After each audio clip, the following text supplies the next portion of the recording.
there, this is Katie Featherston with the Paranormal Activity franchise, and you're listening to the Don't Go Out There Horror Movie Podcast.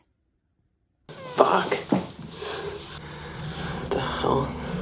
How come my face is scratched and yours isn't? Something's here. It's bullshit. It's here.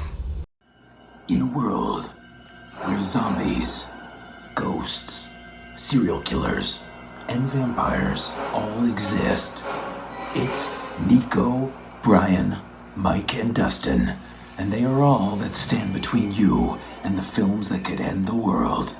Welcome to the Don't Go Out There Horror Movie Podcast. Welcome back, everybody, to the Don't Go Out There Horror Movie Review Podcast. Just want to thank all our fans and listeners. We really appreciate all of the support.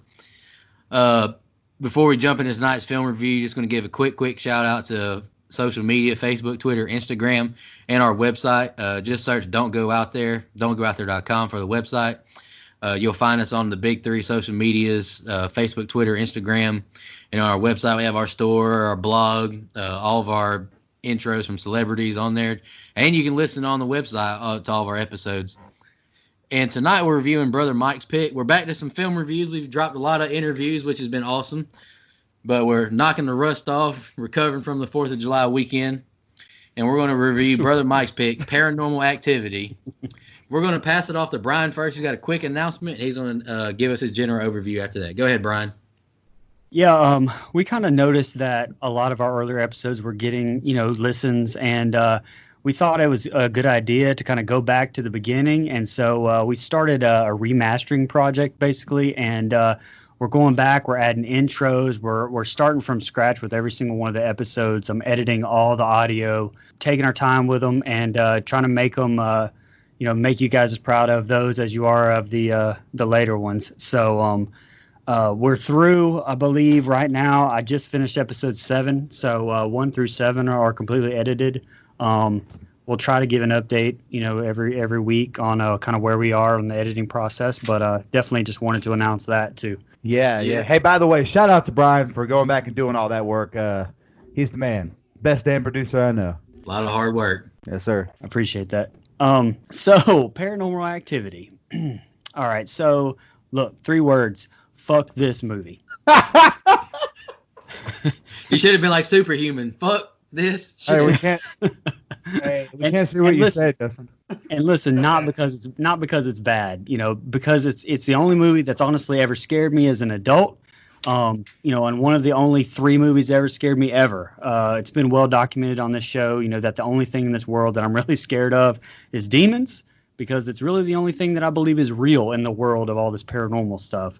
I've also been well documented in saying that, even though we've watched The Conjuring before and other demon-centric movies, like that, the only one that's ever really scared me before has been this movie. I usually avoid any of those kind of movies, which is why, honestly, I didn't watch The Conjuring until we reviewed it on the show, because I'm scared to death of truly getting a real demon in my house, and mostly because of this movie. I saw it in the theater. But only because the word paranormal, I thought it was going to be a ghost movie when I went in there and watched it, and they hit me with this demon shit. And so, this movie isn't a jump scare type scare movie. To me, it's really stuck with me, and still to this day, it sticks with me. It's not really, I don't think it's really over when the credits roll. At least it's not for me, because I've seen this movie twice before in my life, but I've seen this movie about 100 times in my head, about 3:30 every single night, or at least a couple of times a week. And I really didn't want to watch this movie again. So just to put it briefly there, the movie is the reason why I haven't seen a lot of those kind of movies in my life. And all these years later, does it scare me? Still, yeah, absolutely. Hell yes, it does. Yeah, man, Mike made him watch on his birthday weekend too, man. Hey, I don't know why he hates me. Really, No, that is not true. We were supposed to watch this for the 50th episode, and we switched the episode. So technically, he should have got to watch Freddy vs. Jason, which I don't know if he would have liked any more than this. You selfishly went to the beach. How dare you? Oh, sorry. I'll go next real quick. We reviewed Blair Witch Project. I'm not a super big fan of found footage movies, But I do remember seeing this movie for the first time. It was at my friend's house. He lived in a trailer out in the country. We watched it in the dark. And at the end of this movie, I sat on the couch and did not move for a solid 10 minutes because I was legitimately scared the first time I watched this movie. It's not scary to me anymore, but I still remember exactly where I was sitting, exactly where this trailer was, and exactly how I felt after watching the first time, which I will give it. That will go into my rating later. If a movie can legitimately scare me, any of us, honestly, if it can scare us, we got to give it props because I think we're kind of callous to watching horror movies now at this point. We don't even care if we see people getting killed in the movies anymore. We just judge how good the effects were, honestly, now. That's true. Yeah, this movie this movie legitimately scared me the first time I watched it, and I mean, it's pretty good now. I mean, I'm not scared of it now, but it's pretty decent. Dusty, you want to go next? Sure. Yeah. What can I say about this movie that Brian hasn't already said? Fuck this movie. So I have a lot of the same feelings towards phenomena like this that Brian does. Ghost movies, yeah, sure, fine. We'll watch them all day. Possession movies, demon movies, fuck that. And I think it has a lot to do with my upbringing. Raised Southern Baptist and raised that exorcisms or demon possessions really happen and stuff. It's just one of those things that's like always been ingrained in me. Like this shit, yeah, this is a fictional depiction of it, but this could happen. And I'll tell you my personal experiences with this movie. I own all 6 movies in the Paranormal Activity franchise. I've never seen any other than this one. I had only watched this movie once before I bought the 6-movie collection. And I couldn't remember why I didn't watch it. I knew what the movie was about, obviously, but I couldn't remember why. Now I remember why, and honestly, I'm not in a hurry to watch the other 5 movies. So I rewatched it the other day, first time seeing it in years, and whatever. It's creepy. It'll freak you out a little bit. But how about last night?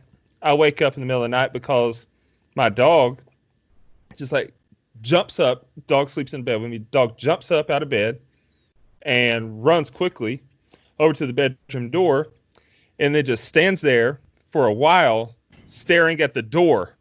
Not staring outside the door, because I sleep my bedroom door open. The dog is staring at the door, which is open up against the wall, just staring at it. Oof. I'm like, Maggie? What the fuck you doing, kid? Don't do this to me. Okay. I'll do you one better. So another horror movie that's similar to this, Exorcism Family Rose. I think I've told you guys this movie before, or this story before. When that movie came out, I bought it on DVD, and I take it home.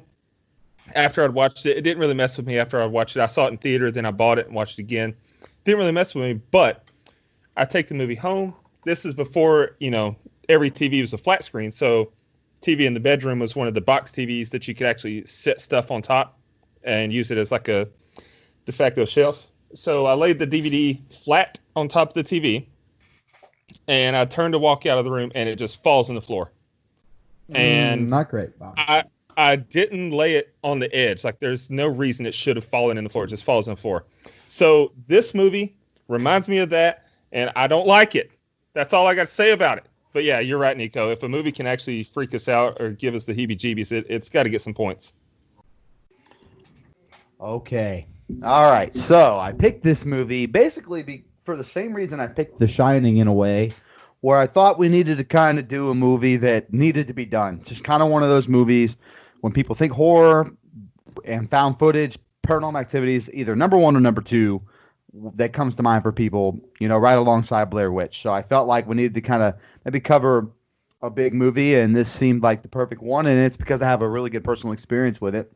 Not a good one in like I'm more chipper than you guys. I went and saw this with my cousin Vinny, in high school, and to make Brian feel old, I went and saw this in high school, and he hates me for no reason at all. Yeah, I know. I know. Happy birthday to you.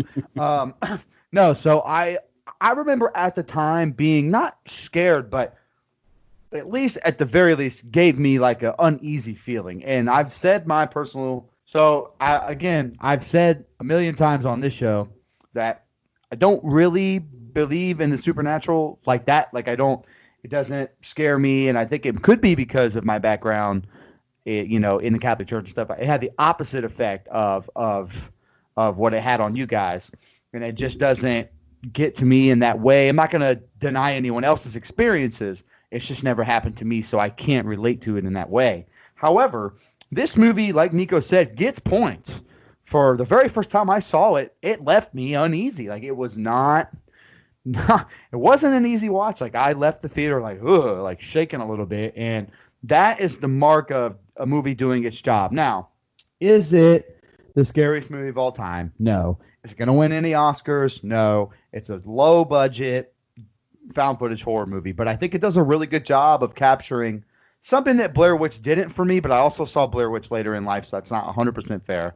But I think that this movie does a better job of using the found footage genre, making it seem a little more realistic that this could have happened to someone. And I think it's a good little horror movie. Like, I still do. I watched it 3 times this week. I think it's got a lot of stuff that I still think is entertaining. Is it scary to me? No. But I think I can see why it would scare other people, and I think it does a good job with that. And I like that it doesn't do a whole lot of jump scares. Not to me, anyway. To me, it makes you, Dead Meat and them talked about it, and Roger and Ebert talked about it, where this movie makes you scared of the nothing. Nothing's happening, and you're a little timid by that, like you're uneasy. And I think that this movie does a pretty good job of that. So I'm excited to break it down. Look, there's some stuff I don't like. There's a really dumb fucking scene coming that I really can't wait to shit on. But outside of that, I have a lot of good to say about this movie, which normally for a movie that has to deal with demons and ghosts, I don't really have that. So I'm looking forward to it. Oh yeah, I'm sure, like myself, y'all probably remember the trailer, and y'all remember all the commercials that came on during whatever show you was watching of, these people sitting in their theater chairs, with their eyes covered, jumping up and down, scared. So I mean, it was they marketed the hell out of this movie. I'll give them credit on that for sure. Absolutely. Y'all ready to jump into the scene by scene? Let's do it. All right, guys, I'm gonna do my best. This movie's kind of a lot of the same stuff over and over, but it escalates a little bit. But I took my notes the best I could. So here we go. Film starts with a time card, September 18th, 2006, San Diego, California. Katie gets home and sees Mika's new camera. He bought it to see the paranormal phenomena going on. He explains what's up to Katie as they prepare dinner. Mika does some audio checks with Katie to make sure it's operational. Mika checks the kitchen after Katie hears noises. It's just the ice maker. And then I just wrote, sweet blue guitar, Mika. Mika, do you have a foot fetish now? They go to bed now, and Mika he sets up the camera in their room. Night number 1, September 18th, 2006, is what the title or time card says. I wrote, you leave the door open. I'm sorry, Dustin. You leave the bedroom door open to sleep? Psychos. No, it's called being an adult, but anyway. 2:08 a.m. We hear some noises in the house. Katie finds her keys on the floor. Mika sarcastically says it's evidence that paranormal forces moved them there. Now they have some fun in the pool together before the psychic shows up. Mika doesn't seem thrilled about the psychic. The psychic shows up and asks about their relationship, their jobs, stuff like that. He thinks everything they've described are just common events, like leaky pipes, etc. Katie tells of previous hauntings. She was 8 years old at her first home. She woke up and saw a mass at the end of her bed and couldn't move. And then a fire burned down their first house, and they could not figure out the cause. From 13 on, periodically, she experienced these events. Lights flicker, faucets turn on and off, scratching noises in the house. She hears whispers in her room. Mika shows the psychic the camera setup. Negative energy feeds it, the psychic tells them. He says he deals with ghosts and not demons, and he feels that the house has a demonic presence. He refers them to his colleague. Mika asks about an Ouija board, and then the psychic says that if you offer a sacrifice, all it wants is Katie. And then Mika's not on board with this exorcism stuff. All right, that's the first 2 scenes, Mike. This is your movie. You want to go first, man? Yeah, sure. So right off the bat, we're introduced to 2 characters that I mean, this is my opinion, that I could actually see as a legitimate couple. Like, they have decent on-screen chemistry where I believe that they could be dating. So that's kind of a plus, because sometimes especially in found footage. You don't have that, and I think this couple is believable. They use the actors' real names. That helps. So that right off the bat is something that I'm sucked into the movie right away. First of all, Katie Featherston, call me sometime. Just to throw that out there. Let's get it out of the way. Let's do it early. Call me anytime. Don't call Collecto.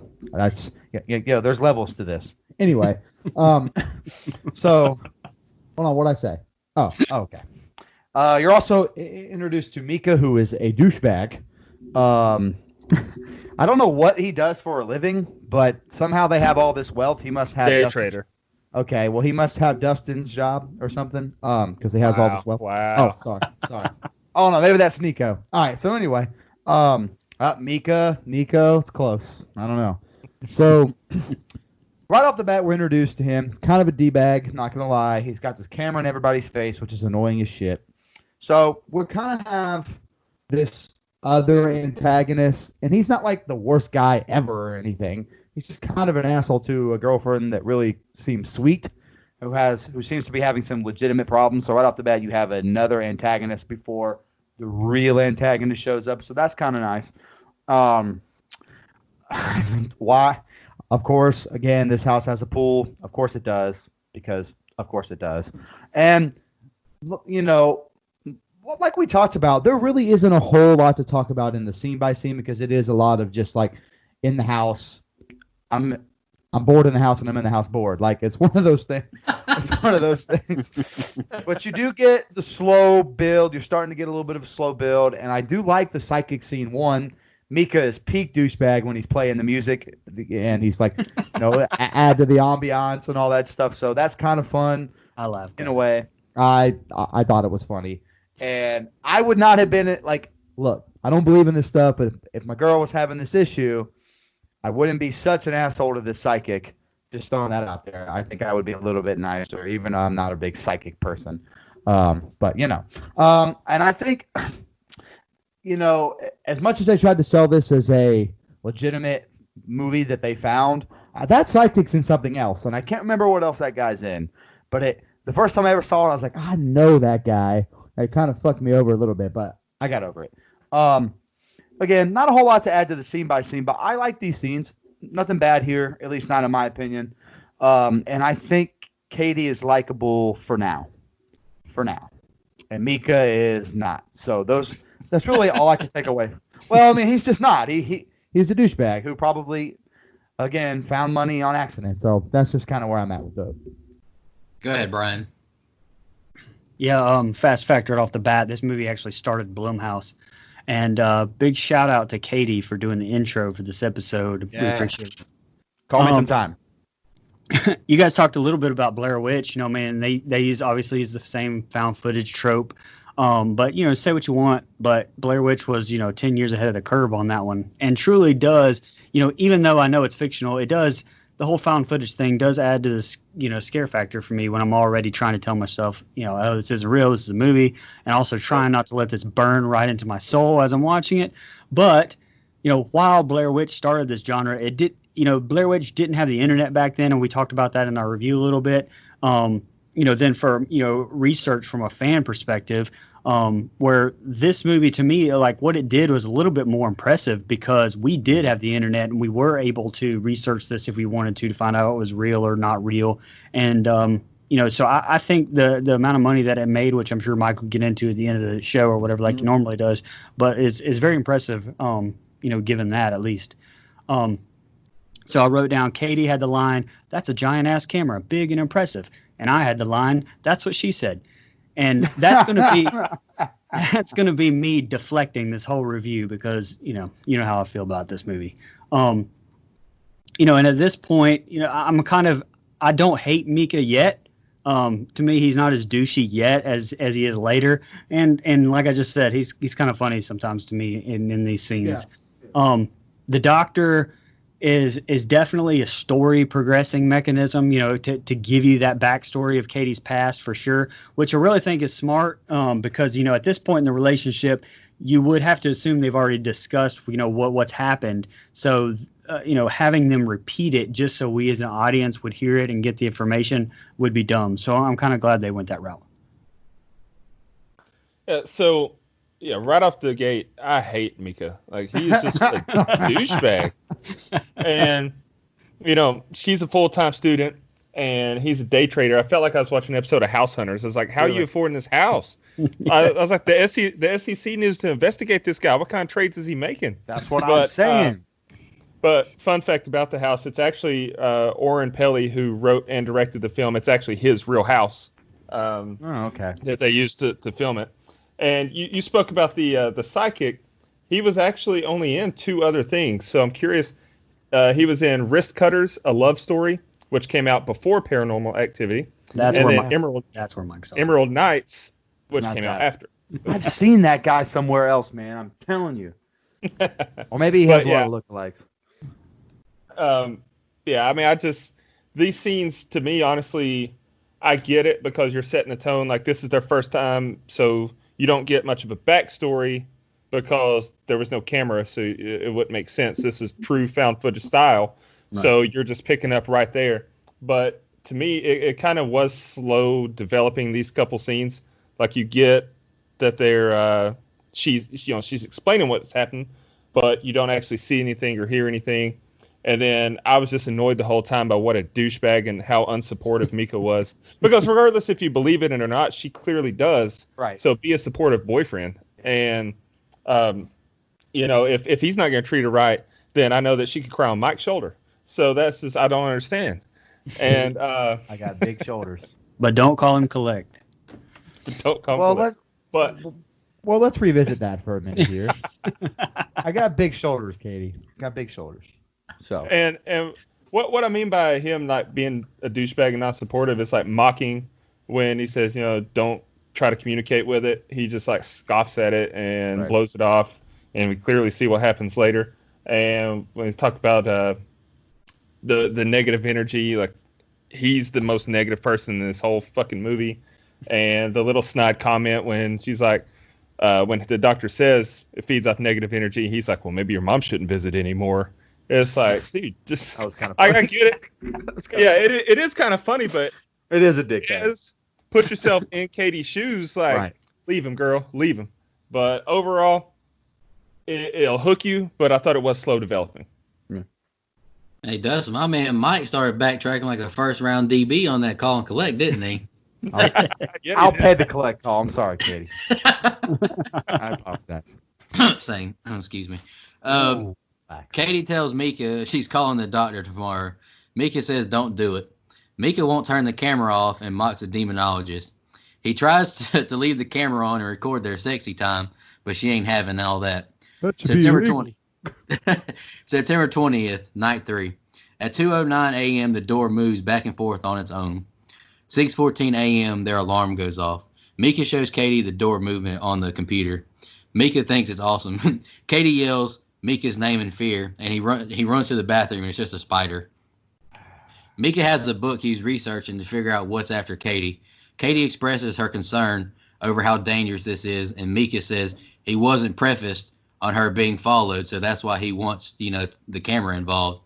He sets the alarm and locks all windows and doors. September 22nd, night 5. At 2:55, Katie springs up, screaming she had a nightmare. They hear a loud noise in the house. She follows him down with the camera, but they don't find anything really. That's the next 2 scenes I got wrote. Not a lot went on there. Dustin, you want to go first real quick? Yeah, sure. So, first of all, this movie, when I rewatched it, I didn't watch it with subtitles the first time I ever saw it, but this time I did put the subtitles on. And the subtitles actually will tell you low humming sound or something that I actually didn't even hear.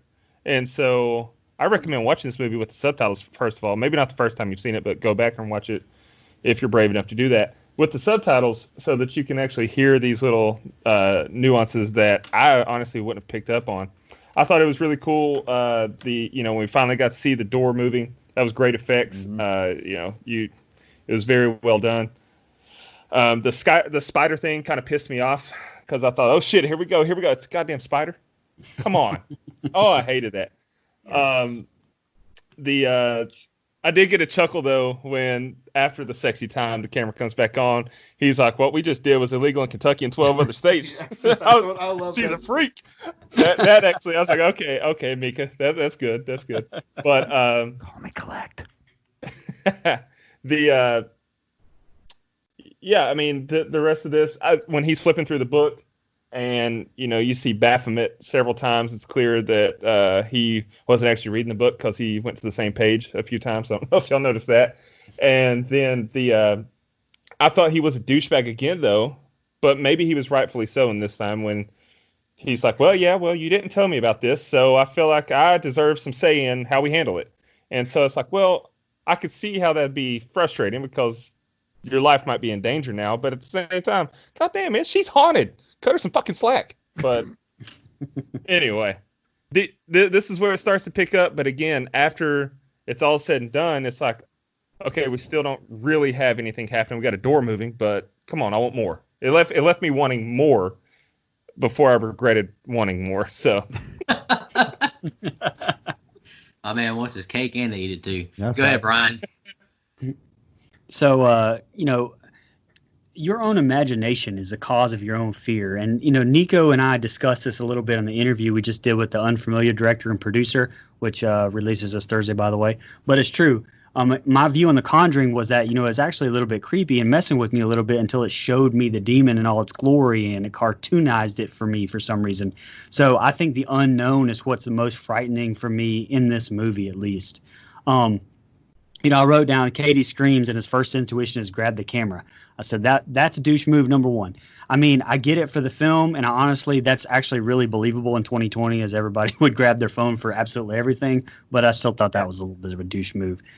And I'm completely with you, Dustin, because I wrote down the same thing, him telling her it would have been nice if she had told him about this before they moved in together. I felt him on that. And little fun fact, The Devil's Demons and Witchcraft is actually a real book by Ernst and Jonah Lenner and not a prop like made by this movie or anything. And the last thing I'll say about this little group of scenes is like after night 5, which is this little group here, there's no more release of tension during the day. Starting now, this motherfucker grabs you, or me anyway, and doesn't let go at all. Like after night 5 also is where I start to like lose a little belief in Mika, or at least start to believe he's actually probably truly an idiot, because I don't know who would experience this. I know being skeptical is one thing, but experiencing this over and over and continuing to just blow it off like it doesn't exist. You honestly, I'm starting to question, his mental fortitude. Well, I got one more thing before you go, Mike. Another thing I was going to say is, like you said, after night 5, it the shit just keeps intensifying. What happened to after they met with the psychic and he, they made the deal? If things get worse, we'll call the demonologist. If I'm Katie, I'm like, God, we're calling him right fucking now, and she doesn't even bring it up until it's too late, basically. Too late. Yep. All right, so I pretty much agree with everything you guys said, so I don't really have a ton to add. What I will say is the spider scene really pissed me off. More so at Katie, like, we have all this going on, and you freak out about this. I mean, it wasn't even like a daddy long legs or looked like a Black Widow or anything. It was like this tiny-ass little fucking house spider, man. Kill that shit with your foot and let's move on. Anyway, so that pissed me off a little bit. If you're gonna scream bloody murder, scream the word spider. Spider. So that we know why you're yelling. Yes. Oh, so stupid. Okay, that would piss me off a little bit if I was Mika, but he kind of deserved it, so it's fine. The door opening, I really loved. Like, I think that is such a build of suspense for something bigger happening down the road. The door becomes a significant player in this movie as far as opening and closing, and that just catching that on film and Mika being in denial of the fact that it's the AC or whatever the fuck he did to excuse it away. Like him using that, it really plays into the fact later. Like I like that the door becomes almost like not a portal. I can think of a better word for it, but the door and the doorway is a significant part of the movie, and I think slowly easing into that with the door opening scene is really good, and it is creepy. Like especially the first time I ever saw it, you're kind of like, ooh, okay.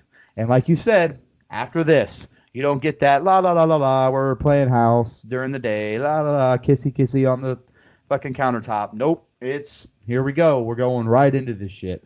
And I'm not gonna lie, that the whole what we just did should be illegal is fucking hilarious. Like Yeah. for all the bad things I said about Mika, that he has a couple one-liners that make me laugh. So I will give him that. And I know, I guess I should save it, but here in a little bit I like that the psychic appears again. But that's okay. You know what, Mike? You're right. You're right. You're absolutely right. And I never really thought about it, but that door actually becomes, since you can't see it in itself, Player. it actually becomes a character by itself. Absolutely. The door and doorway Mhm. becomes its own character in this movie, and I like that because they go into real slow with that scene and catching it on film, and I think it's really well done. Like they're doing a lot with a little. Like all they had to do was find a way to open that door with a string or some shit, and it really plays well, and it's good. Oh yeah. Mika shows Katie and her friend, the clip of the audio from 10 seconds before she woke up, and he wants to get in a Ouija board. Katie makes him promise he won't buy one. Mika teases the demon. Night 13, September 30th. Noises at 3:13 a.m. Katie wakes up. They hear a real loud roar and a crashing noise. They go downstairs and they see, I wrote this as ceiling lights. I didn't want to call it a chandelier, but it might be that. The ceiling lights that's hanging on a chain is swaying back and forth. They hear another noise before getting back in bed. They lay back down, but they hear more noises. Katie's not on board with this camera. And I think Mika says this is an EVP experience, if I'm not mistaken. I wrote EVP experience number 1. Mika says he holds a mic out and he asks to talk to the demon. He asks about the Ouija board again. He reviews the audio on the computer. All right. October 2nd, night 15, 1:36 a.m. Katie sits up and gets out of bed. She gets up and just stands by the bed. 3:30 a.m. She walks out the room. Mickey gets up and looks for her. And I wrote, why are all these doors in this house open? I find that very weird to me. He finds the sliding door that goes outside is open. He finds Katie asleep outside in the swinging chair. She doesn't want to go back in. I wrote, she seems really off right now. Mika hears a crashing noise upstairs, and he hears, a fuzzy TV noise. Katie walks back upstairs, and she seems clueless to what just happened. That's the next 2 scenes that I got wrote. Brian, do you want to go first, man? Yeah, sure, man. There are 2 or 3 parts in this movie, probably about 3 parts actually, that really stick with me, and I can't shake. And the screech and bang sound was one of them, and the staring for hours is the other one. And the biggest one obviously hasn't come up just yet, but the Katie, staring for hours is actually like pretty close to the actual original ending of the movie too. And we can go over that because I've got all 3 all 3 endings written down too. But the director Oren Paley actually put a lot of research into demonic hauntings, if you will, to make this movie. And apparently this particular thing, the staring for hours, is actually very common to have been reported during a lot of possessions and demonic activity. I did have a question. You asked all the doors are open. How did the alarm not go off when she walked outside? Did she set it? I don't know. Maybe I missed her not setting it, but I did see her and made note of her setting the alarm at least one of the nights where it showed us. I guess maybe she just didn't set it that night, but I was wondering why the alarm didn't go off. And Mike is honestly an idiot. But I don't think it's unbelievable because I kind of said this a little bit beforehand. There's absolutely idiots who would do this shit that he's doing and blow this completely off. And I realize it's to further progress the plot, and stuff like that. But I honestly know that there are idiots that would act the way that he does. So just because he acts stupid, I don't know. For some reason, I don't blow it off as, oh, this is a movie character doing something stupid and it wouldn't really happen in real life. Because, daily I see things every single day that makes me question humanity, period, much less. So I think that these guys, in this, in the movie, doing this stupid crap and questioning it, I think honestly would happen, in some scenarios. Go ahead, Dustin. Yeah, I can see that, but at the same time, like, you saw the door move. You know that it can move stuff, it can do stuff. Like, chill out, man. I agree. Yeah, when she's standing there, for an hour and a half, of just standing and staring, that's creepy as shit, man. Yes. And so, fun fact: the reason, like you said, he did a lot of research on possessions and everything. So, the hours of 2 a.m. to 4 a.m. is supposedly like the dead time. It's when demon activity is supposedly the most frequent, and so that's why a lot of these times, that's the reason that it happens during those time periods. But yeah, I agree though. She didn't touch the alarm. She just walked straight out. Maybe she did, but it didn't show it, and we didn't hear the alarm beeping on the camera because surely it would have picked that up. But between that and the chandelier swinging, like, yeah, I got the heebie-jeebies by this point in the movie. I don't much care for it, to be honest with you. And but I mean, again, like Mika, what you were told not to provoke it. Don't try to communicate with it. So if you want to be a douchebag, be a douchebag, but don't sit there with your microphone and say, "What's your favorite color?" and all this shit, and like directly try to communicate, because the psychic said that will only welcome it in more, and you don't want to do that. And so this scene's made me uncomfortable and made me angry at the same time. Uncomfortable because of the situation and angry at Mika. And just to kind of touch off what Dustin just said too, I mean, some religious forums actually call like the hour 3 or 3:30 a.m. the anti-hour, because they believe that Christ was crucified at 3 p.m. And so it's kind of the opposite of that. It's kind of the anti-Christ hour, basically, in some circles. Yep.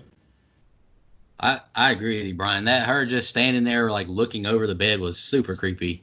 It just gives me the heebie-jeebies. Go ahead, Mike. Yeah. So I'm not gonna keep hitting the dead nail here, or the nail here. Mika's an idiot. We've said this. He's provoking this shit, so I won't harp on it. It does get a little much. It gets a little annoying, which is why the end is. I'll save it. But what I will say is there's actually a couple things in these set of scenes that I think don't work, which I know this is like, these are nitpicks. Because again, I'm not like f that, but I'm kind of like the sound that the demon makes. You can't really hear it that well. They can't really hear it that well. So that kind of that doesn't do anything as far as like scaring me or luring me. And that it's a nitpick, but it's there. And I don't know. This may be an unpopular opinion, but the scene where she goes outside and sits in the swing does absolutely nothing for me. That does not scare me in the slightest. It takes me out of it a little bit. I think it lasts a little too long. I think it's different. It almost takes me out of that bedroom setting that I'm so invested in at this point, where it kind of removes that element, that night camera, that night vision, and we get like something completely different. I'm not a huge fan of it. I like, her standing up and just looking. That's fucking freaky. That works. That hits with me. Okay. I get a little bit of a goosebump. Even the other day when I watched it again for the first time in a long time, I'm like, ooh, okay. So she's definitely possessed here. But the outside stuff with the swing did not hit for me every time I've watched it. So there's just something about that scene. It could just be me nitpicking. Takes me out of it. And so kind of but, there's some good and bad here. I actually like the swing scene because of what we find out later. That's like true. When he walks out there, and she just like, she's so calm and just blows him off. Like, I think that does a good job. And like he said, it's freezing out there and she's sitting there like she's not even cold. So I think it does a good job of laying the groundwork to let you know what all is going into this. She doesn't remember it the next day. Right. She's like, what are you talking about? I was outside. And, I like that. When he's out there, she's like, no, just go away. I'm fine. Leave me alone. And I was, okay. So that's the complete opposite of how she's been the whole film. Right. If shit goes down, even a spider in the bathroom, she's little miss, please come save me. And now she's just sitting outside alone, just completely fine. So that's why I think it works, is because it does a good job of flipping the switch, let you know shit's real. Right. Maybe it just goes a little long for me, where I feel That's like maybe they're outside a little too long, and I don't want to be outside of that creepy bedroom element that we've come to know for too long. Now, I'm okay with it a little bit, But I just think maybe it ran a little long for me. But that's a good point that I never really thought of, is how it plays in to what's going on later. So that's fair. No, I agree with you, Mike, but I do think that the following, loud noise and scare with Mika and the TV is good. I Yeah, me think too. that's So a do good I. follow up. I So do think I. that's a good follow. Yeah. But I agree with you. It's too long outside. Mika shows Katie the footage. She doesn't remember any of it, and I wrote she's shook. Mika tells her to stay strong. He's like consoling her. He doesn't want to bring in an exorcist. He does what Katie doesn't want and gets in a Ouija board, and she is pissed. We hear noises. They leave. They're going out with their friends, I guess. We hear noises. The plants in the house start swaying, and we see the Ouija board, like what's that thing called that reads the stuff that reads all the letters. It starts moving on its own, and it catches on fire. 4 hours later, they get home and they see what happened to the board. It appears to have been drawn on. She's still really pissed, and she kicks them out of their room. Katie makes Mika recite that he will abide by her camera rules on film. The next day, Mika watches the film with the Ouija board. He has a lot of ideas of what it said. Katie and Amber discuss, what's going on. She invites Katie to stay at her house, but Katie says, she's possessed, not the house. She says she'll call the demonologist after Mika's powder experiment. Mika tries to sound tough before they go to sleep. October 4th, night 17, 3:15 a.m., and we hear loud steps in the house. The baby powder footprints have gone into the room. They see the attic, the opening to the attic has been opened in the closet. Mika gets the ladder and takes a look up there. He sees something odd. He climbs up there and he finds an old burnt picture of Katie at her old house, and she really can't believe that picture is at their house. Some more of the same old, but it's getting escalating. It's getting a little bit better. Mike, you want to go first, man? Yeah, because I really like these set of scenes. This whole thing works really well for me. I love the footprint experiment. It's creepy. I love the way they pull that off. I love the picture in the attic. That is like, I remember the first time I saw it, I was like, oh shit, that's fucking good. Like that got me a little bit. So I love that. But I can't let these scenes go by without saying, what an asshole. You promised you wouldn't bring a Ouija board into this house. Like, I know he gets a cop out when he didn't buy it, but still, what a fucking prick. Like, you don't have to do this. Like, you are literally asking for it at this point, which is, again, what makes the ending for me so different. I'll explain it. But, again, I like all these. Like, I think that the board moving and catching fire is well done. The effects are good. I like her reaction to the footage that she didn't remember. I like the way she sells that. I think it's really well done. And I love the picture in the attic. A lot of good here. For me, at this point, we're going up. Like, yeah, it's a lot of same old, but we're building. We're not ever coming back down. We're all the way up now. And that's not an attic pun either, Brian. Saw that. Go ahead, Dustin. Yeah, so these scenes, a lot of what Mike said. I like that she didn't remember because, like I said a minute ago, I think that just makes the swing scene that much more spooky and creepy. The fact that he got a Ouija board when she said not to, like, just leave his ass, kick his ass out, make him leave because he's gonna be your demise, and because he clearly doesn't give a f, especially after he watches the footage of what happened while they were gone. Why did they sweep the fire under the rug so easily? I don't remember them even discussing, like, holy shit, it caught fire, because to me that could have been used to tie in the fact your house burnt down when you were 8. It's clear this thing can start fires, but also this thing can start fires. It could kill us. We should call the demonologist. And that just was like not even a thought in this scene, and that baffled me. The powder on the floor experiment was awesome. That's it's another thing. Like, if it can leave footprints, then it can clearly make an impact, i.e., it could bludgeon me in my sleep. Let's get the fuck out of here. But they don't seem to care that much. God damn, I'd leave that house in a heartbeat. Yeah, well, like the psychic said, though, it's not the house that's going to follow you. I know. But I would be calling that demonologist and be like, listen, I will give you my soul if you save it from this demon. Like, help me here. And then the only thing that kind of confuses me because I've played this out in my head so often. I just didn't rewind it and rewatch the scene. But when they said the picture was found over the bed, to me, I thought he looked the wrong way for that to be over the bed, because he and to the left and then climbs the ladder and looks to the right first, which to me would be over their bedroom, and then looks to the left, and that's when he sees it. So that was weird to me. Maybe I'm misremembering. I need to rewatch that scene, but I don't really want to.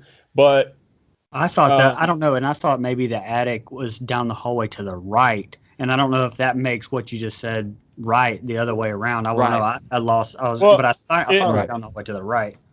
yeah, well, yeah, that's what. So if you're standing in the bedroom, it's straight down the hall there, and then to the right, Yes. which is if you're coming up the steps, I guess is what I meant. Or if you're standing in the bedroom's on the right and then the attic's on the left is what I meant. But so he okay. goes straight down the hallway, turns to the right to go into that room where the attic is. When he climbs the ladder, I could have swore he looked to the right first, which would have been back towards their bedroom, Right. and then looks to the left and says, "There's something over there." So I don't know, that may be just a little nitpick continuity thing that I'm misremembering. I don't know, but it stood out to me. Before you go, Brian, another fucking nitpick for me. No one's still cuddling at 3 a.m. Get all the way the fuck off me. Anyway, It's not true, Mike. Some of us sensitive men will canoodle all. hey, I love to cuddle. We're not. I'm an open cuddler here, buddy. We can cuddle all day long, but when I'm trying to sleep, son. Listen, Nah, fam. I'm a 6'5" professional little spoon. Let's go. same I was here, about to except say, I'm I don't actually mind little. I don't mind being a little spoon either. Me either, brother. Hold me tight. Hold me now, like the Thompson Twins song. All right, go ahead. All right, go ahead, Brian. Follow that up. I don't even think I can follow that, man. You can go ahead and skip me.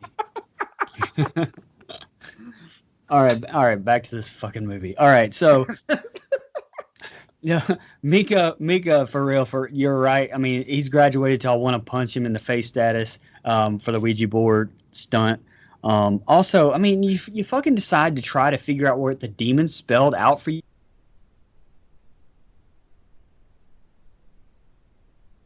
Completely, and he's gone from just being exactly. I'm questioning both of their mental stability for continuing to sleep in that house. And I mean, and I know, like you said, we see later it's more of her having the attachment to the demon, and therefore leaving doesn't really help. But at this point, you're literally just dumb for doing so after seeing all the proof of this stuff on film. I mean, and honestly, how do you even sleep? How can you fall asleep? I mean, I wouldn't be able to anyway, not staying in that house. Shit, I would at least try to go stay in a hotel room. If the demon follows me around, deal with it then. But I sure as hell wouldn't just blow it off and not, even try right now. And honestly, I kind of wish, this is my only nitpick for these scenes, is I wish at this point, like maybe they would have had some sort of explanation for Mika being so against the demonologist, because even after the footprint thing, he still was against the demonologist and talking shit about it. I mean, like anyone at all would have thrown in the towel after that. So I wish they kind of would explain that a little bit. Otherwise, you just go across thinking, man, that's kind of unbelievable, honestly. Well, he did tell her he didn't want an exorcist in the house because that can just welcome more demons. He did say that at one point. Right. But you're right. It was kind of glossed over, and they didn't go as in depth to it. And also, what was it during these scenes that they had the big fight and she went upstairs, or was that in the next scenes? They have two fights, so I'm not real sure if that was during this scenes or not, but they have two pretty big ones. There's another one coming up where she's crying in the middle of the hallway. Basically the one where he blames her. Yeah, that's coming up. That's coming up. Okay, sorry. Go ahead. No problem. Yeah, No. he blames her. What a fucking idiot. Anyway. Yeah, Brian, I was wondering that too. It's like, dude, it's like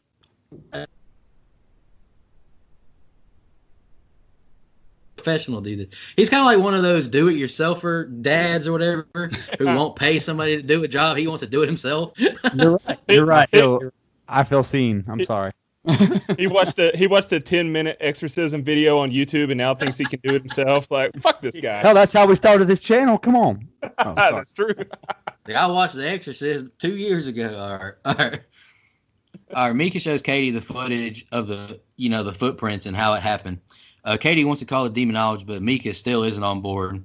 She couldn't get a hold of Dr. Avery, who's a demonologist, but she called the original psychic. Night 18, October 5th.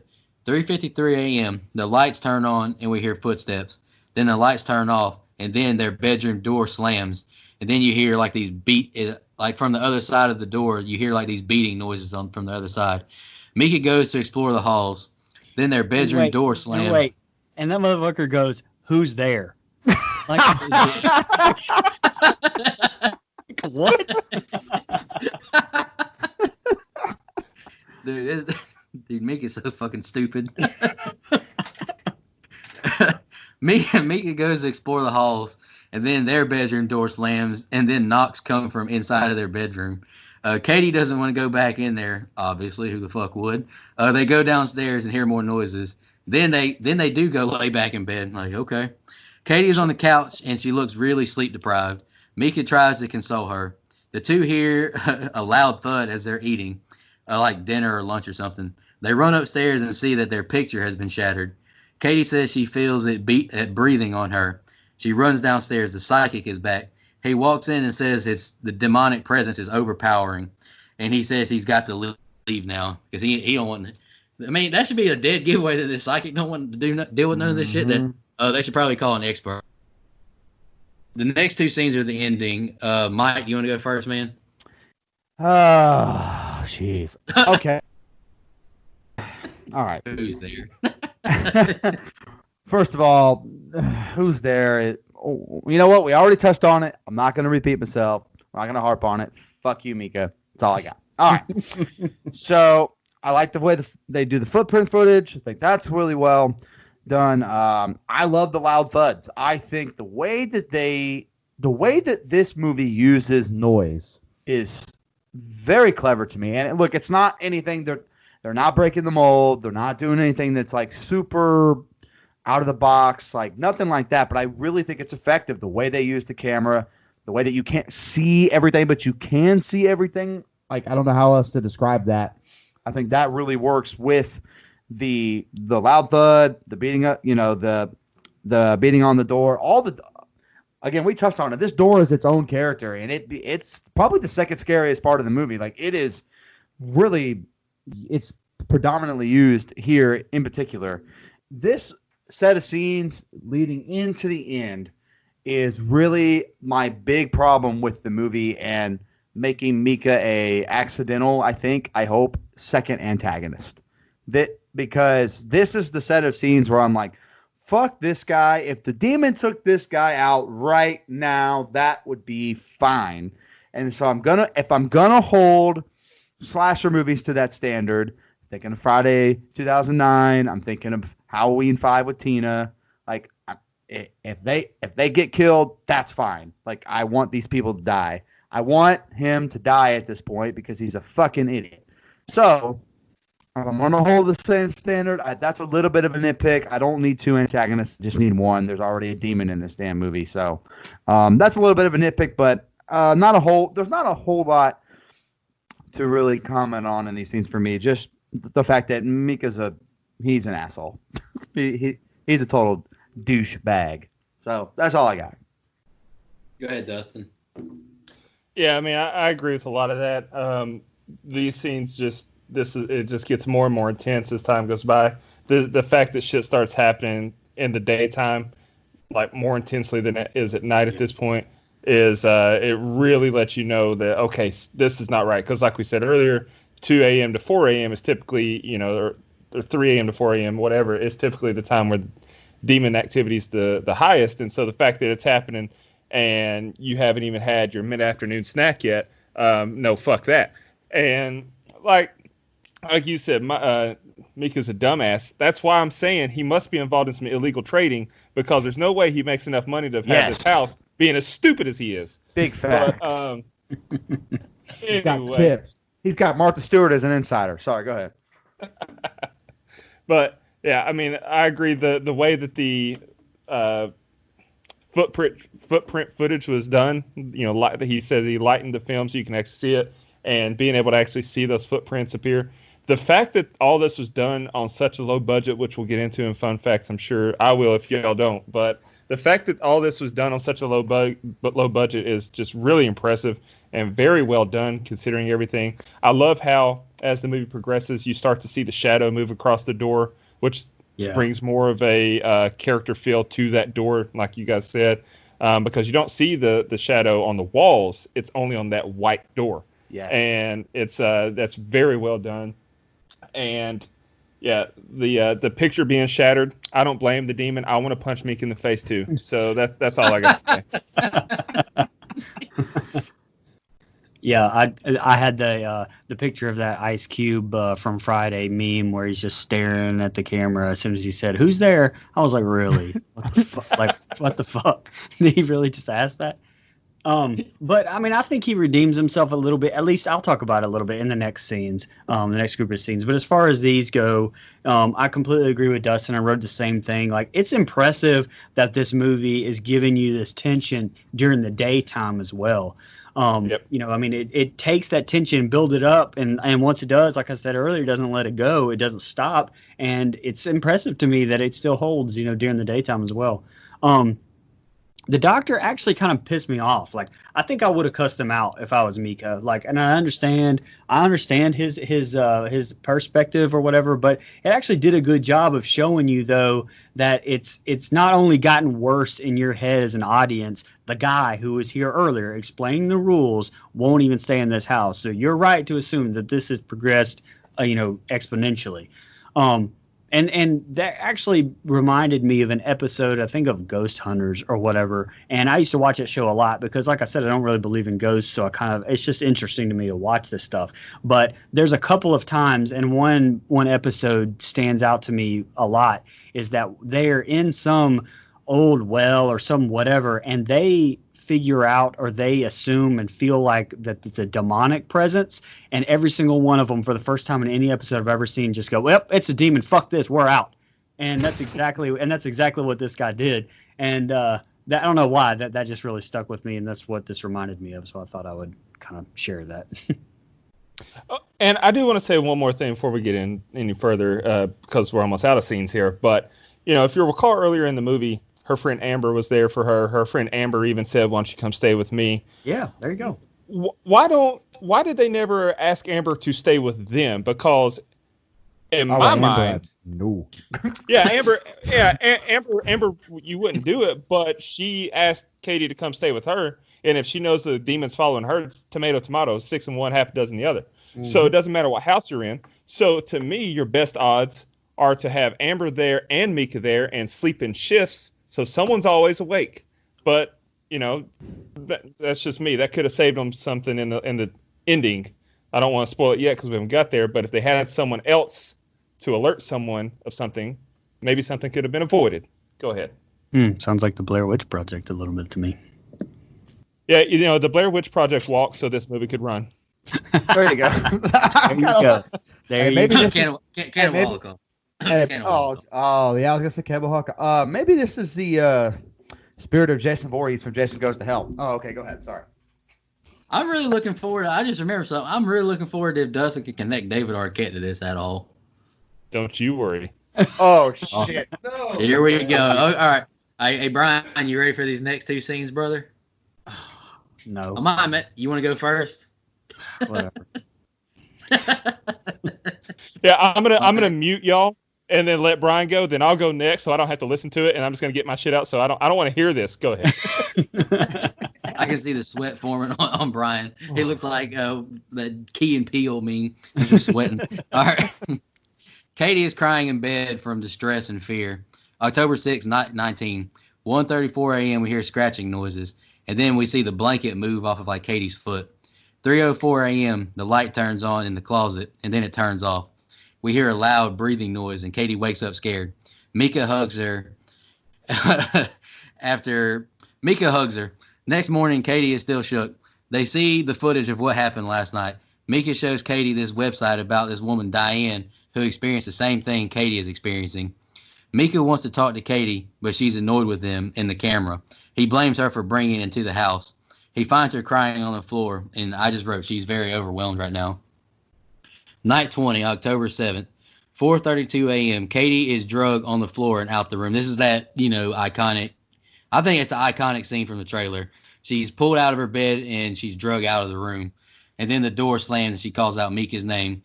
He gets to her and they get back to the room. She's crying super hard. She wants to leave. He says they'll get a motel. Finally, they decide to fucking leave the house.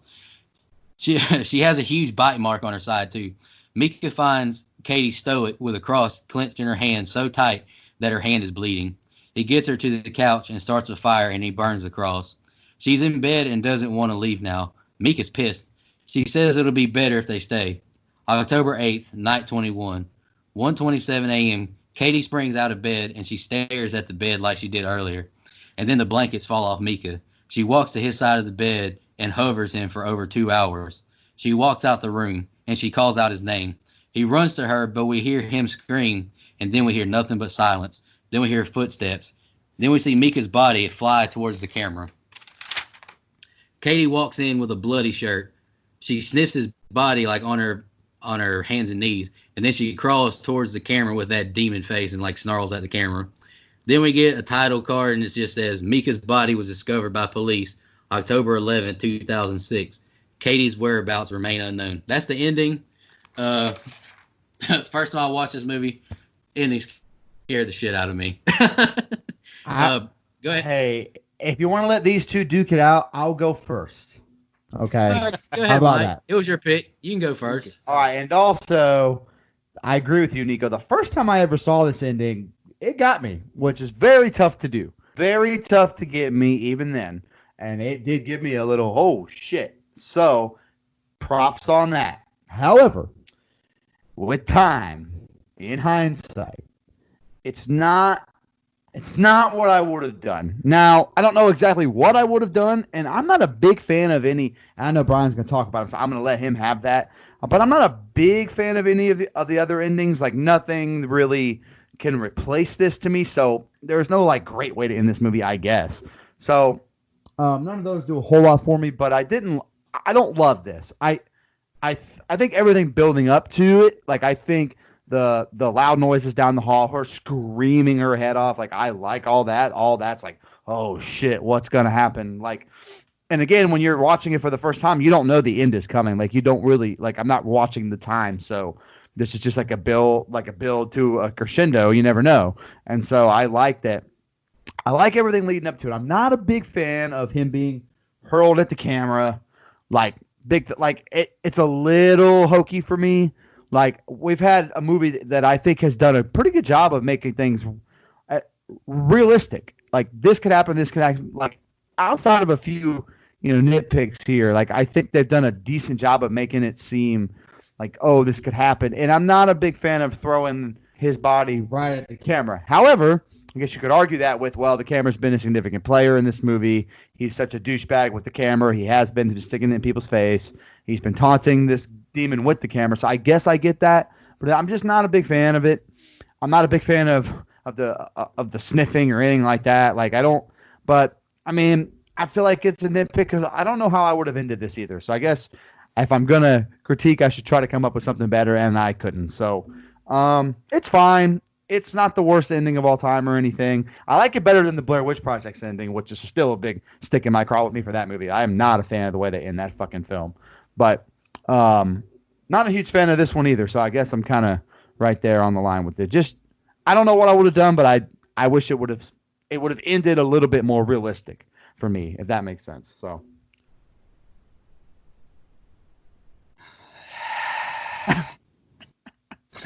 So anyway, the foot grabbing scene from under the sheet, man, this is probably the movie's most famous scene, and like Nico said, and one of those that just sticks with me. This one gave me chills again watching it, and it makes me honestly want to just throw up thinking about it.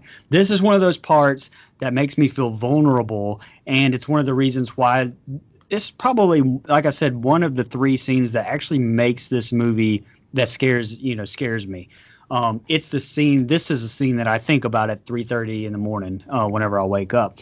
But big props to Katie Featherston's acting during that. I mean, just her screams, and everything behind that door, and it's honestly it's amazing because you don't even get to see her face, so she doesn't even have the ability to show you that emotion through her facial expressions or anything. It's just her voice, and I think she does a great job with that. I wrote down, so you burn the only Christian symbol in the house. Genius move, Mika.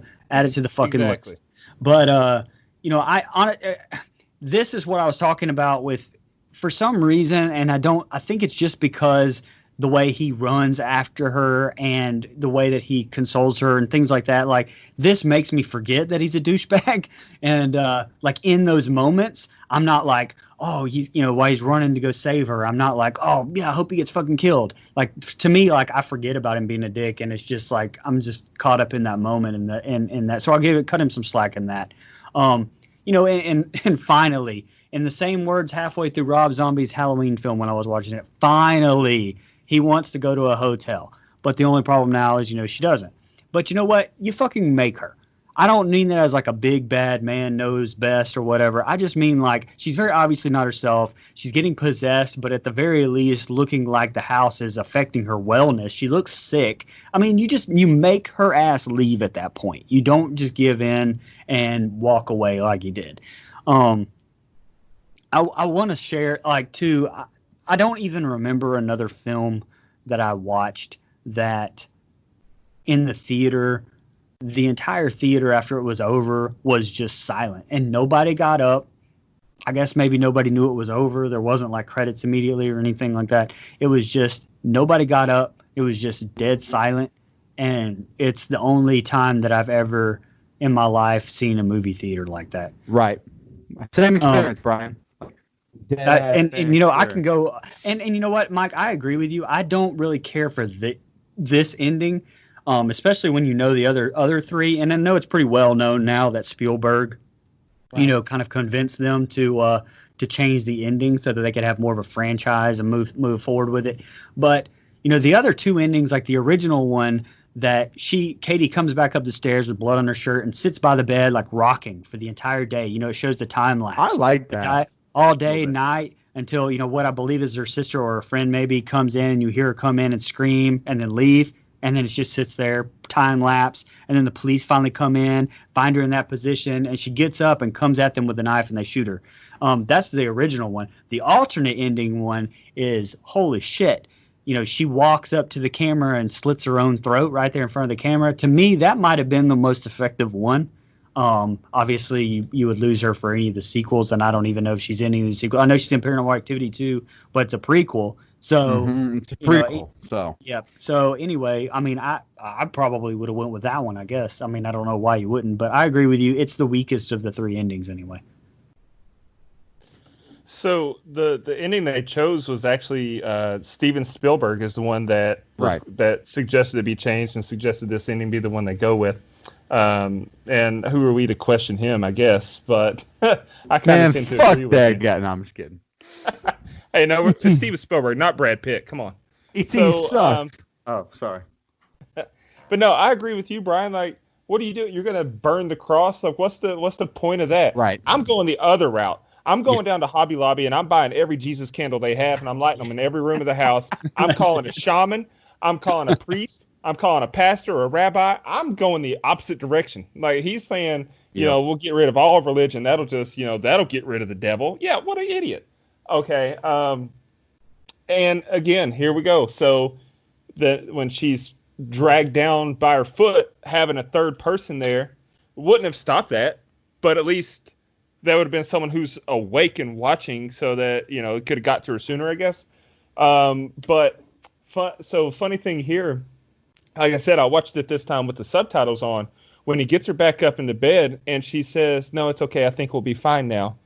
When she said that, I was like, "What the hell?" Like, it sounded funny when she said it to me. Her voice sounded funny. It actually says in the subtitles above her word in parentheses, it says "voices merging." And so there's a big spoiler, like, okay, like she's full on possessed now. Like, this is not good. So that's what, if, voices merging, get your ass up. We're leaving. And I'm going to call Jim Baker and Benny Hinn and get some of that holy water off the TV too. So the ending is, Jesus, man. You talk about sticking with you, because I like the ending. I don't hate the ending. Right. And maybe those other endings would have been more effective, but I actually like this one because you know, having her carry him back up the stairs. I know, Mike, you said that it takes the realism out of it for you, but if you believe in this sort of thing and Right, you've done your that's homework true. on it, the superhuman strength is one of the characters. Like That's a good like point. in the Exorcist, Linda Blair's head spinning around and Yeah, shit, yeah. and it's doing supernatural things, and so the strength is impressive and is believable if you believe in that sort of thing. Right. And so having her throw it at the camera, I thought, like you said, was effective because Katie had actually been annoyed with the camera, and so this is like a symbol of Katie and the demon agreeing on something for once, and they're like, "Fuck this camera and fuck Mika too," and then having her crawl over the body and sniff it. Like maybe the significance of that, because if you remember, Katie had the bite mark on her ribs. Maybe the demon is a cannibal and loves the taste of flesh. I don't know. Maybe they were going to eat Mika after this. And then this is the instance of a jump scare done well, because when she lunges at the camera, I think my bowels evacuated themselves. So this is when a jump scare is effective and done well, and I hated it. And not because it's hokey like a lot of jump scares are. And I love the fact that there's no opening or end credits to this movie. Like, it just makes it more realistic. The only end credit we get is the bodies were found, or her body was never found, blah blah blah. And it's, you want to talk about an effective ending that makes it all worth it. It makes it worth it. I don't want to Right. watch this anymore. That's how effective it was. And I said earlier in my general outlook that I think this movie is a little slow moving in the beginning. Like, I want to just get to the shit, and it was a little too drawn out with just little things happening. I had a similar argument with The Descent, you'll remember. But I said The Descent picks up in the second half. This one more than picked up. Once you hit that high gear, it was like, holy shit, I need a cigarette, and I don't even smoke. Like, it was, this movie is this intense the rest of the movie, and I think that's how you make up for a slower beginning, is to crank it up and break the volume knob. So, and they did that. Well done by Oren Peli and the rest of, and the staff, the crew, everyone just did an incredible job on this, the ending. Any final thoughts before we jump into fun? Is it? I don't, and I told you, I've never seen any of them. I don't know if I've said it on air, but I said it off air, that I've never seen any of them past 2. I watched 2, and I watched 2 when my son was like 2 or 3 years old. And so it really bothered me having the little kids in the movie. And so I was like, fuck this franchise, man. Yeah, I'm done. that's So what makes. I didn't watch it anymore after 2.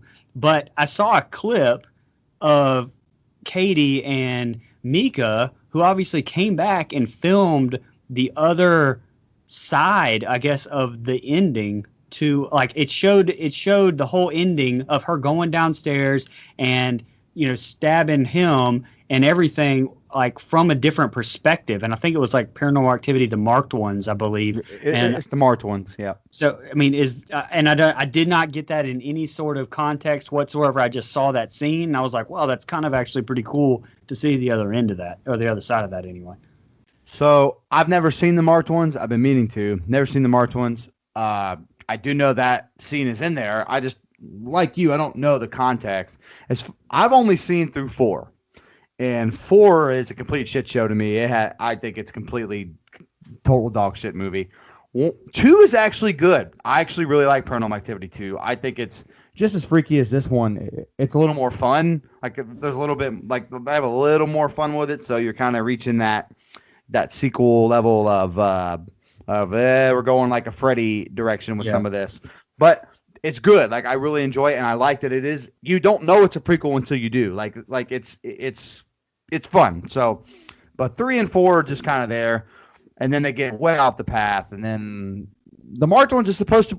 A lot of people like that. I haven't seen it, so, and I don't know if I ever will, unless one of you bastards picks it, or if I pick it to freak one of you out. Yeah, it won't be me. Me either. So don't worry, I'll pick Emily Rose here soon, and you'll be fine. Dude, Cool. And I've never seen that on purpose. So thanks. I love that movie. I figured you picked The Exorcist. Start counting off in demon tongues and shit. 1, 2, 3, 4, 5, 6. Oh, I love that movie. Let's go. The other two movies that actually scared me when I was younger were The Exorcist and the original Ouija. And that was just because I saw them. I don't know why, but I was just really young, and they scared the shit out of me. They don't now, but this one does now. You all ready to jump into fun facts? Let's do it. I got quite a few. I'm sure we probably all got the same stuff, though. Does anyone want to go first, or I can? Doesn't matter. Go ahead, we probably got about the same ones. So I'll let you go, and then I'll lay my Arquette 6 degrees of Arquette on the table. All right. Filming was completed in 10 days. This is all of IMDb. We've already said this. The original ending was changed at the suggestion of Steven Spielberg. The actors weren't given scripts, but were given guidelines on how to behave or what to discuss in their scenes. Spielberg had to stop watching the film halfway through on a home screener as he was genuinely spooked by the experience. He completed it in daylight hours the next day and loved it. The entire movie was filmed in Oren Peely's own home. During the first test screenings, people started leaving the theater. Originally, the crew thought this was because the film wasn't going over very well with its audience, only to discover that people left the auditorium because they couldn't handle the intensity of the piece. Oren Peely shot the entire film with a home digital camera. Paramount acquired the U.S. rights for $350,000. The film went on to make $193 million worldwide, making this the second most profitable film ever made based on a return of investment. The first most profitable is The Blair Witch Project, 1999, which cost $22,000 and made $240.5 million. Katie Featherston and Mika Sloat were reportedly paid just $500 each for their own performances, but due to the success of the film, the director, Katie, and Mika are now renegotiating the amount. Oren, the director, he got the idea for the movie from a personal experience. Late at night, he was sleeping and a box of detergent fell off the shelf. The box was pushed too far back for just to tilt and fall. And doesn't that make it even more creepy since that was this house? Yeah. Like, Jesus. Yeah. And that's it. I got one more, but it's just more about money. Dustin, Go ahead, brother. All right, so yeah, the only other one that I've got that you didn't say was that DreamWorks originally wanted to remake the movie with a bigger budget and better known actors rather than release the film as it was and then use this original as a DVD extra. Thank God they didn't do that. Yeah, that's lame as shit. Yeah, and I think it's pretty remarkable that there was only 5 credited cast in the whole movie. Like that's pretty remarkable. Mm-hmm. There was 8 people that was hired to star in the movie, but 3 of the characters was cut. And then the moment that you've all been waiting for. So Mika, here we go. Mika also starred in a short film, a comedy short called The Death and Return of Superman, which was written and produced by Max Landis. Max Landis also made a short documentary called Wrestling Isn't Wrestling. Yes, he did. Which David Arquette appeared in. Yes, he did. Wow. As soon as you said Max Landis, I knew you were going with the wrestling doc. Hey, Mike, before you go, I was going to say what Dustin brought up about making it a bigger movie with DreamWorks with a known cast. This movie is effective just like Oculus was, not having a known cast, they just acted. I mean, I think having a not known cast was very effective for this movie and Oculus. Yeah. Right, and that's something that I read when we were looking up fun facts, and I had, so I'm glad somebody said it. But what I think is this is a movie that works without a well-known cast. Some movies work better with a well-known cast, depending on the type of horror movie we're talking about here. Like Scream, to me, doesn't work if I don't know some of those people from watching, whatever show they were on that. Oh, that if Nev and them's not in it, we ain't. Right, exactly. So, and if Drew Barrymore is not the first kill, it's not as impactful. Like, it just kind of depends on the movie. So, I like that I didn't know a single fucking person in this movie. Like, that is really good. If Robert Englund's not Freddy. Right. Yeah. Exactly. So So I don't really have anything except the box office, which I always like to do, which This movie in particular is its box office is always talked about because for a while it was either the highest the most profitable horror film of all time. I don't know if it still is. I think it's number 2 now, as Brian gives me the peace sign, so I'm guessing it's number 2. Which is still pretty damn impressive. I mean, it had a budget of $15,000, and you can tell, but that's okay because it made, in the U.S. alone, it made $108 million. A further $85 million, internationally, which brings it up to a total of $193 million worldwide. It was acquired for $350,000, like you talked about, and made for $15,000. $193 million is a pretty goddamn good profit margin, and I'm no math wizard. I mean, Dustin's got that much money. He needs to go buy one of these scripts. Oh, shit. Huh? Sorry, brother. Say less. Y'all ready to jump into the no favorite? I don't have a favorite kill. I don't have a kill. Or least honestly, Mika dying is sad. My favorite kill is Mika because he died. Exactly. So who wants to go first on their rating? Mike, you want to go first or last? It's your pick. I'll go last. That's fine. I'll That's go fine. first. All right. So, like I said, I do not ever want to watch this movie again. However, that doesn't detract from my score. I think that this movie is brilliantly done, especially when you consider the budget and especially when you consider the unknown casting and crew. This is Warren Pelly's directorial debut. All things considered, I think that this is one of the scariest movies ever made, and that has to account for something. So my score on this movie is a 9.25, but I'm not watching it again. Wowzers. Okay. I'll go next, Brian. Okay. All right, my rating, I kind of gave it the median margin of I wrote down one score, then I changed it, and I wrote another score. So I'm just going to meet the score in the middle. I'm going to give it a 6.75. Not a huge fan of found footage, but this is a pretty good one. Like I said at the beginning in our general thoughts, first time I saw this movie, I was freaking terrified at the end of it. I was in the middle of the country, had to drive home over this little rickety bridge. Yeah, I was freaking terrified the first time I watched it.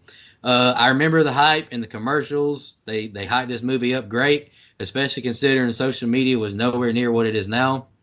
The movie's not scary to me now, but it's still well made, especially considering the low budget. And, it's still creepy a little bit, but 6.75 for me. I give this movie a 0. No, I'm just fucking around. I told you it scares. This movie is a fucking horror movie. It's supposed to scare you, and it's legitimately the only movie, like I said, that scares me. I didn't know if it would scare me again. I watched it. It fucking scares me again. So, I mean, I don't know. I mean, I went back and forth with the score because I wasn't sure. Usually I go with my heart and rate these movies, like enjoyment factor. But, I honestly That's a 0. Let's say 0. Yeah. So, but then again, I go back and I look at some movies that I've rated, 10s, for instance, that are just very well done, accomplishes what it needs to do. And I'm completely with Dustin on this one, and I gave it a 9.5 as well, honestly. Right. So okay. So leading up to doing this movie, I read a lot of, not reviews, but a lot of scores and stuff of what people thought about it, and a lot of common complaints. This movie is very divided. And I think some of the complaints are unfair. There's a lot of, well, nothing happens. Well, stuff does happen if you pay attention, and stuff definitely happens. So to me, that's not. And I get what Dustin's saying. Early, yeah, there's some dead time and stuff, but when it really needs to pick up, it picks up and it doesn't let go. So I don't really see that complaint as valid. I don't see the complaint as having too many jump scares as valid. There's hardly any jump scares in this movie. Right. Maybe 2, and they're both really well executed. I can't complain about the jump scares at all. I don't think those criticisms are valid. And so I see a lot of people rate this movie low because of that. I just don't see that at all. So I think this is an enjoyable horror movie. It's a nice little watch. It's not too long. It's the perfect length.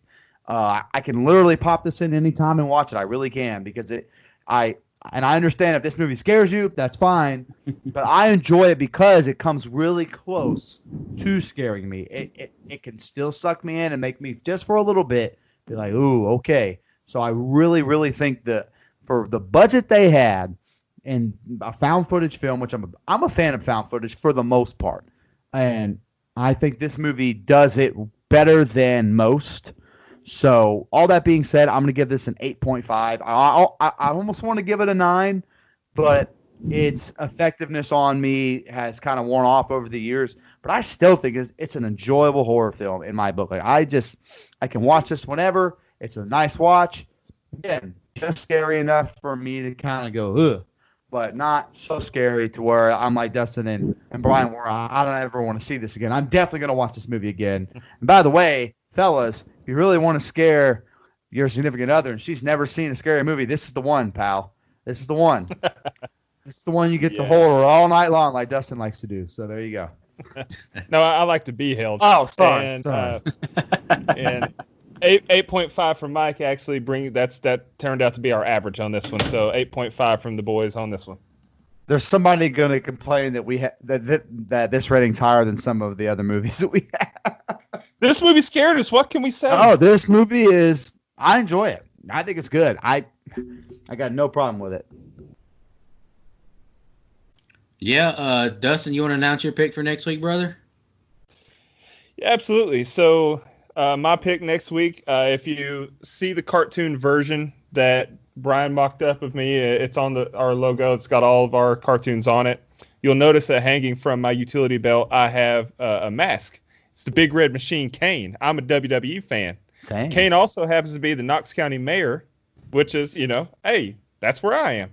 And so my pick for next week is the horror classic from WWE Studios, starring Kane, See No Evil. Looking forward to that. I'm looking forward to that one a lot. I think it's really good, man. Well, maybe. I haven't seen it in a while, so we'll see.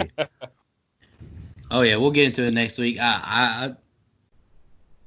We'll get into it next week. Yep. Okay. We really appreciate the support. It's been nice getting back to film reviews. I love doing interviews, but the film reviews is my favorite thing to do. Me too. Bread and butter. Baby. Y'all have a.